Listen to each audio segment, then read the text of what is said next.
এই বছরের প্রথম রেসিপি পিঠি রেসিপি দিয়ে শুরু করছি। অনেকটা লেট হয়ে গেল আপলোড করতে। ভেবেছিলাম প্রথম রেসিপি পিঠি রেসিপি দিয়ে শুরু করব, তাই তোমাদের সাথে পিঠি রেসিপি দিয়ে শুরু করলাম। নমস্কার বন্ধুরা, ওয়েলকাম টু সোনালি রান্নাঘর। সম্পূর্ণ রেসিপিটা বা ভিডিওটা দেখার জন্য অনুরোধ রইল। আমার চ্যানেল নতুন হয়ে থাকলে সাবস্ক্রাইব করে দিয়ে পাশে থাকার জন্য অনুরোধ রইল।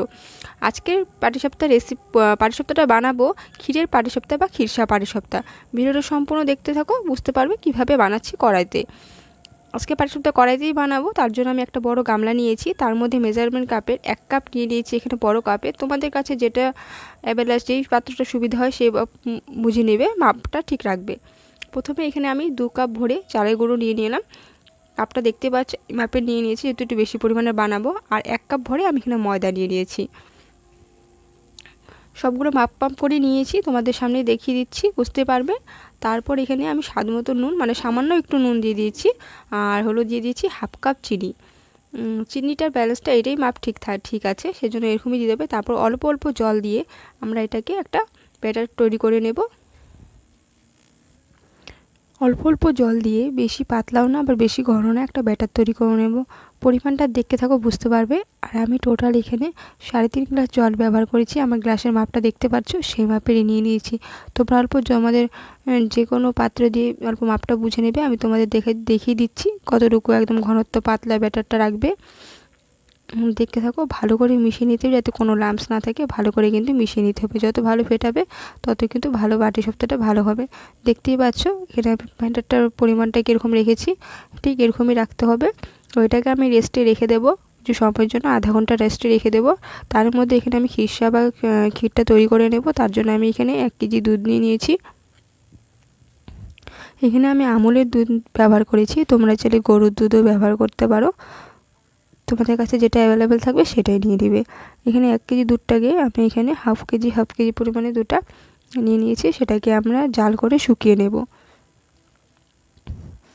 দেখতে পারো ফুটিয়েছে। আমি এখানে ফ্লেমটা মিডিয়াম ফ্লেমে রেখেছি। মিডিয়াম টু লো ফ্লেমে কিন্তু আমি এখানে দুধটা পরিমাণটা কিন্তু আমি করে নেব। এই সাইডে যে সরগুলো বসে যাচ্ছে সেগুলো কিন্তু ঘষে সাইডের থেকে কিন্তু একদম দুধের সাথে ভালো করে মিশিয়ে নিতে হবে, তাহলে তাড়াতাড়ি কিন্তু দুধের কিন্তু ক্ষীরটা ভালো হবে একদম। এভাবে করে কিন্তু আমি জাল দিয়ে শুকিয়ে নিচ্ছি।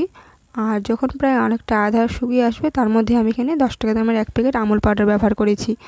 এটা আমুল পাউডারটা ব্যবহার করলে টেস্টটা ভালো হয় খেতে। তোমরা চাইলে ব্যবহার করতে পারো, না করতে পারো।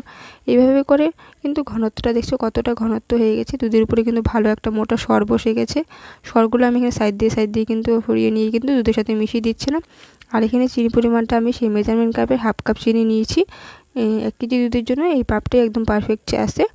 তোমরা এখানে এলাচ গুঁড়ো ব্যবহার করতে পারো। আমি এখানে এলাচকে ছোটো ছোটো এলাচগুলো ভেঙে শুধু এলাচের দানাগুলো দিয়ে দিচ্ছি, যাতে ফ্লেভারটা ভালো আসবে। আমি এখানে টোটাল 3টে এলাচ নিয়েছি। তারপরে এটাকেও আমি ভালো করে মিশিয়ে নেব। সবগুলো মিশিয়ে ভালো করে সময় নিয়ে, এই ক্ষীরটা বানাতে প্রায় অনেকটা সময় লাগে, সেজন্য তোমার হাতে সময় নিয়ে করবে। দেখো ভালো করে প্রায় শুকিয়ে নিচ্ছি। দেখো আমার কিন্তু ক্ষীরটা একদম তৈরি হয়ে গেছে। আর এরকম পাতলা অবস্থায়, একটু মানে ঘন অবস্থায় কিন্তু নামিয়ে নিতে হবে। যাতে শুকিয়ে গেলে একটু ঠান্ডা অবস্থায় কিন্তু একেবারে শুকিয়ে যাবে। ঠিক এরকম যখন হয়ে আসবে, তখনই কিন্তু গ্যাসের ফ্লেমটা একদম অফ করে দেবে। তো আমাদের এখানে ক্ষীরটা রেডি হয়ে গেছে। এবার এটাকে আমরা ঠান্ডা করে রেখে দেবো। তার মধ্যে আমরা বাকি প্রসেসটা এবার করে নেব।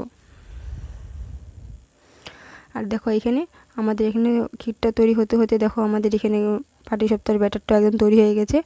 আর প্রত্যেকবার যতবারই পাটিসাপটা বানাবে ততবারই কিন্তু ভালো করে এভাবে ফেটে নিতে হবে। আর দেখো ক্ষীরটা এভাবে কতটা পাতলা রেখেছিলাম, আর দেখো শুকিয়ে কতটা ঘনত্ব হয়ে গেছে, একদম পারফেক্ট। দেখো ক্ষীর একদম তৈরি হয়ে গেছে। আর এবার আমি পাটিসাপটাটা চলো বানানোর পালা। পাটিসাপটাটা বানিয়ে নেব। দেখে থাকো কীভাবে বানাচ্ছি, কত সহজে কড়াইতে হয়ে যাবে।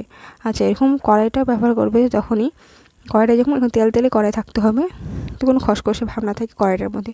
কড়াইটাকে প্রথমে একদম হিটে গরম করে নেবে। তারপর সেটাকে অল্প ঠান্ডা করে নেবে, মানে ফ্লেমটাকে একবারে লো করে যখন ঠান্ডা হয়ে আসবে, তারপরে কিন্তু একদম লো স্টিমে কিন্তু পাটিসাপটাটা বানাতে হবে কড়াইতে যখন করবে। এভাবে করে 1 হাতা ব্যাটার দিয়ে ভালো করে ঘুরিয়ে, সাইজটা দেখতে পাচ্ছ পছন্দ মতন এরকম সাইজে রেখেছি। তার মধ্যে যখন উপরে ব্যাটারটা শুকিয়ে আসবে, তারপরে ক্ষীরটা দিয়ে দেবো। ক্ষীরের পরিমাণটা তোমরা কম বেশি করে দিতে পারো তোমাদের পছন্দ মতন। তো আমি এখানে এতটুকু পরিমাণে ক্ষীর ব্যবহার করছি, যেহেতু অনেকগুলো পাটিসাপটা বানাতে হবে।